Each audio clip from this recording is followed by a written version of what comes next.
Ooty race course നിങ്ങളെല്ലാവരും കേട്ടിട്ടില്ലേ? ഈ ഊട്ടി റേസ് കോഴ്സ് ശരിക്കും ടൗണിൻ്റെ ഒത്ത നടുക്കാണ്.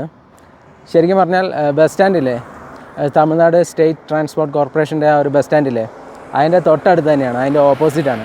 പക്ഷേ അവിടെ നിന്നാൽ അങ്ങനെ കാണാൻ സാധിക്കില്ല, കാരണം മതിൽ കെട്ടി ഇങ്ങനെ ബൗണ്ടറി ഉണ്ടാക്കി വെച്ചേക്കുവാണ്. അറിയാം അതിൻ്റെ ഉള്ളിൽ വലിയൊരു ഗ്രൗണ്ടുണ്ട്, റേസ് കോഴ്സ് ഉണ്ടെന്നൊക്കെ നമുക്ക് ആ ഒരു മതിൽ കാണുമ്പോൾ അറിയാം. പക്ഷേ അത് എത്രത്തോളം ഉണ്ടെന്ന് അവിടെ നിന്ന് നോക്കിയാൽ കാണാൻ സാധിക്കില്ല. ഞാൻ ഇപ്പോൾ എറ്റിൻസ് റോഡിൽ കൂടെ വെറുതെ നടക്കുമായിരുന്നു. അപ്പോൾ ഇവിടെ നിന്നൊരു അടിപൊളി വ്യൂ കണ്ടു റേസ് കോഴ്സിൻ്റെ. അതൊന്ന് കാണിക്കാം.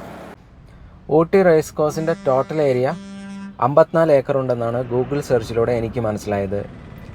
നേറ്റീവ് ഹിസ്റ്റോറിയൻസ് പറയുന്നത് 1886 ഈ കാണുന്ന റേസ് കോഴ്സ് ഡെവലപ്പ് ചെയ്തത് എന്നാണ്.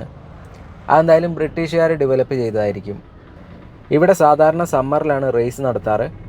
ഈ കാണുന്ന റേസ് കോഴ്സിൻ്റെ നീളം 2.4 കിലോമീറ്ററാണ്. ബ്രിട്ടീഷുകാർ പോയതിനു ശേഷവും ഊട്ടി ടൗണിൻ്റെ ഒത്ത നടുക്ക് 54 ഏക്കർ റേസ് കോഴ്സിനായി മാറ്റിവെക്കണമെങ്കിൽ കുതിരയോട്ടത്തോടും കുതിരപന്തയത്തോടും ക്രേസ് ഉള്ള ഒരു ജനറേഷൻ ഇവിടെ ഊട്ടിയിൽ ഉണ്ടാകണം. ആ ജനറേഷൻ തന്നെയായിരിക്കാം ഊട്ടി റേസ് കോഴ്സിനെ ഫേമസ് ആക്കിയത്. കാണികളില്ലാതെ, ഫാൻസ് ഇല്ലാതെ എന്ത് മത്സരം! ഹോഴ്സ് റേസിൻ്റെ റൂൾസ് ആൻഡ് റെഗുലേഷനെ കുറിച്ചും ഫേമസ് ജോക്കിമാരെക്കുറിച്ചുമൊക്കെ ഡിസ്കസ് ചെയ്തിരുന്ന ഒരു ജനറേഷനുള്ള നാടായിരിക്കണം ഊട്ടി. അല്ലെങ്കിൽ ഊട്ടിയുടെ ഒത്ത നടുക്ക് ഇത്രയും കാലം റേസ് കോഴ്സ് നിലനിൽക്കില്ല. ശരിക്കും പറഞ്ഞാൽ ഈ ഒരു റേസ് കോഴ്സ് മദ്രാസ് റേസ് ക്ലബിൻ്റെ ആയിരുന്നു. അതായത് അവർ ലീസിനെടുത്തായിരുന്നു.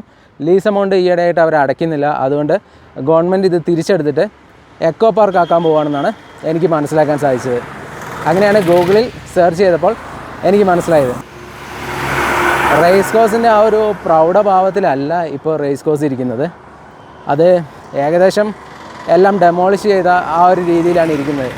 എങ്കിലും ഡെമോളിഷ് ചെയ്യുന്നതിന് മുന്നേ റേസ് കോഴ്സിൻ്റെ കുറച്ച് ഭാഗങ്ങളൊക്കെ ഈ വീഡിയോയിലൂടെ നിങ്ങൾക്ക് കാണാൻ സാധിക്കും. ശരിക്കും പറഞ്ഞാൽ ഈ ഏരിയയിൽ നിന്നെല്ലാം റേസ് കോഴ്സിന് നല്ല വ്യൂ ഉണ്ട്. ആ വ്യൂ എല്ലാം നന്നായിട്ട് ബ്ലോക്ക് ചെയ്യുന്നത് ഈ ചെടികളാണ്. ഇതിൻ്റെ ഇടയിൽ കൂടെ എന്തെങ്കിലും വ്യൂ ഉണ്ടേ അതുകൂടെ ഞാനൊന്ന് കാണിക്കാം. റേസ് കോഴ്സിൻ്റെ ഭാഗമായിട്ടുള്ള ബിൽഡിംഗ് ആണ് ഈ കാണുന്നത്. ഇതെന്തായാലും ഡെമോളിഷ് ചെയ്യാനുള്ള ചാൻസ് കുറവാണ്. എന്തായാലും ആ കാണുന്ന ഫെൻസിങ് എല്ലാം, റേസ് കോഴ്സിന് ചുറ്റുമുള്ള ഫെൻസിങ് എല്ലാം എടുത്തു മാറ്റുമായിരിക്കും. ഈ ഒരു ഏരിയ എക്കോ പാർക്ക് ആക്കാനുള്ള ചുമതല ഹോർട്ടിക്കൾച്ചർ ഡിപ്പാർട്ട്മെൻറ്റിനാണ്. ഈ റേസ് കോഴ്സിൻ്റെ കുറച്ച് ഏരിയ ചതുപ്പ് നിലമാണ്. ചതുപ്പ് സംരക്ഷിച്ചാണ് എക്കോ പാർക്ക് ഉണ്ടാക്കുന്നത് എന്നാണ് ആർട്ടിക്കിളുകൾ വായിച്ചപ്പോൾ എനിക്ക് മനസ്സിലായത്. ചെടികളും മരങ്ങളും ഗ്രാസ് ലാൻഡും ഒക്കെയുള്ള ഒരു പാർക്കാക്കി മാറ്റാനാണ് ഹോർട്ടിക്കൾച്ചർ ഡിപ്പാർട്ട്മെൻറ്റും ഗവൺമെൻറ്റും ഉദ്ദേശിക്കുന്നത്. ഊട്ടിക്ക് ഓൾറെഡി റോസ് പാർക്കുണ്ട്, ബൊട്ടാനിക്കൽ ഗാർഡൻ ഉണ്ട്. ഇനി ഇതായിപ്പോൾ ഈ ഒരു സ്ഥലം എക്കോ പാർക്കായി മാറുകയാണ്. എക്കോ പാർക്ക് കൂടി വരുമ്പോൾ ഊട്ടി ടൗണിൽ തന്നെ ടൂറിസ്റ്റുകൾക്ക് ഉല്ലസിക്കാനായി ഇഷ്ടംപോലെ പാർക്കുകളായി. എറ്റിൻസ് റോഡിൽ കൂടെ നടന്നു വരുമ്പോൾ കുറച്ച് പഴയ ബിൽഡിംഗ് കണ്ടു. എന്ത് ബിൽഡിംഗ് ആണെന്ന് എനിക്കറിയില്ല, പക്ഷേ കാണാൻ നല്ല രസമുണ്ട്. അതൊന്ന് കാണിക്കാം. ഇത് പണ്ട് ഹോട്ടലായിരുന്നു എന്നാണ് ഇതിലെ പോയ ഒരു അക്ക എന്നോട് പറഞ്ഞത്. ഈ ബിൽഡിങ്ങിന് 100 വർഷത്തിലേറെ പഴക്കമുണ്ടെന്നും അക്ക പറഞ്ഞു. ഇപ്പോൾ അബാൻഡൻ ചെയ്ത അവസ്ഥയിലാണ് ഈ ബിൽഡിംഗ്. ഊട്ടിയിൽ ശരിക്കും പറഞ്ഞാൽ ഹോട്ടൽ ബിസിനസ് പൂട്ടിപ്പോകാൻ ചാൻസ് കുറവല്ലേ? ടൂറിസ്റ്റുകൾ എപ്പോഴും വരുന്ന സ്ഥലമല്ലേ ഊട്ടി? എന്തായാലും കണ്ടിട്ട് കുറേ കാലമായി ആളനക്കമില്ലാത്തൊരു ബിൽഡിംഗ് പോലെയാണ് എനിക്ക് തോന്നിയത്. ഇതും ഇനി റേസ് കോഴ്സ് പോലെ ലീസ് പ്രോപ്പർട്ടി ആയിരിക്കുമോ? ഞാൻ എന്തിനല്ലേ എൻ്റേതായ കഥകൾ മെനഞ്ഞെടുക്കുന്നത്? പൂട്ടിപ്പോയ ഹോട്ടലാണ്, പൂട്ടാനുള്ള കാരണം എനിക്കറിയില്ല. അത്രയേ ഉള്ളൂ. ഇങ്ങനെ നടന്നു വന്നപ്പോൾ ഒരു ബിൽഡിംഗ് കണ്ടു, കുറേ ഡോർസൊക്കെ ഉള്ള നീളത്തിലുള്ള ബിൽഡിങ്. ആ ബിൽഡിംഗ് ഹോസ്റ്റേബിൾ ആണെന്നാണ് എനിക്ക് തോന്നുന്നത്. ഞാൻ വീഡിയോയിലൊക്കെ കണ്ടിട്ടുണ്ട്. ആ ഒരു പരിചയം വെച്ചിട്ട് പറയുകയാണ്. എനിക്ക് ഹോഴ്സ് റേസിങ് അത്ര താല്പര്യമില്ല, അതുപോലെ തന്നെ ഇതിനെപ്പറ്റി അറിയില്ല. എങ്കിലും അത് ഹോസ്റ്റേബിൾ ആണെന്ന് തോന്നുന്നു.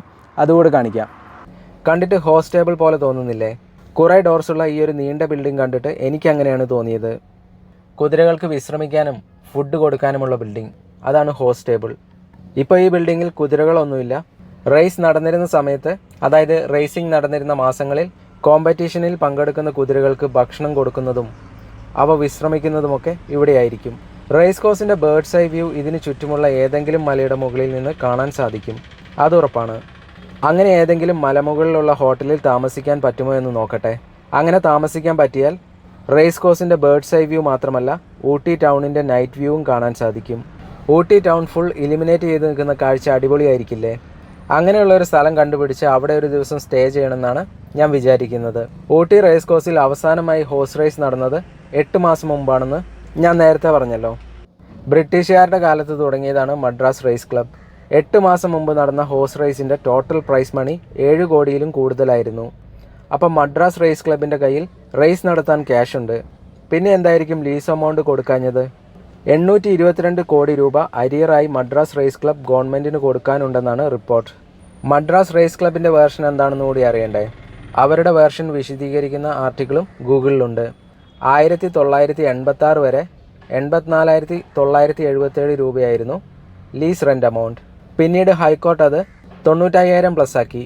2005 തഹസിൽദാർ റെൻ്റൽ എമൗണ്ട് 58,38,375 രൂപയാക്കി. അതായത് 95,000 നിന്ന് 58 ലക്ഷമാക്കി മാറ്റി. എന്തൊരു വർധനവല്ലേ! 95,000 നിന്ന് 58 ലക്ഷത്തിലേക്ക് റെൻറ്റ് കുതിച്ചു. ഗവൺമെൻറ്റിൻ്റെ ആംഗിളിൽ ചിന്തിക്കുമ്പോൾ 50+ ഏക്കേഴ്സിന് 58 ലക്ഷം രൂപ ലീസ് റെൻറ്റ് കൂടുതലൊന്നുമല്ല. ഊട്ടിയുടെ ഒത്ത നടുക്കാണ് ഈ ഒരു പ്രോപ്പർട്ടി. അപ്പോൾ അത്രയൊക്കെ റെൻറ്റ് വേണമെങ്കിൽ വാങ്ങിക്കാം.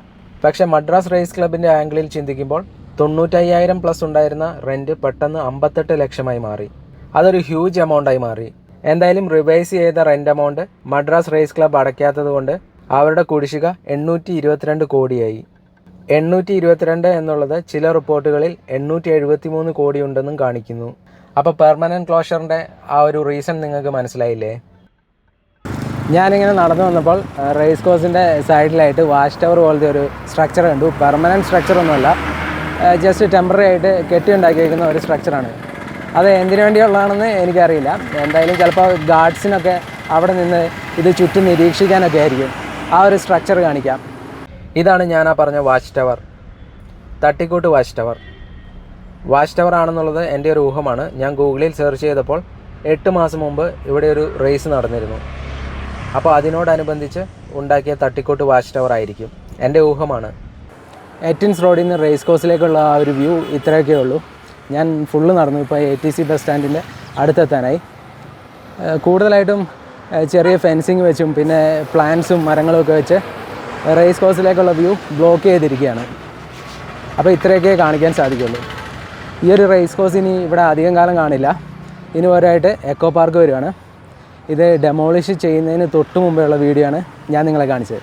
ഫുള്ളി ഡെമോളിഷ്ഡ് ആയില്ല, ഒരു ഹാഫ് ഡെമോളിഷ്ഡ് അങ്ങനെയൊക്കെ പറയാം. കുറച്ച് കാലം കൂടെ കഴിഞ്ഞാൽ ഇത് ഫുള്ളി ഡെമോളിഷ് ചെയ്ത് എക്കോ പാർക്ക് പണിയാൻ തുടങ്ങും. അപ്പോൾ ഈ ഒരു വീഡിയോ ഞാനിവിടെ അവസാനിപ്പിക്കുകയാണ്. ഇനി വീണ്ടും കാണുന്നവരെ bye. Thanks for watching and stay blessed.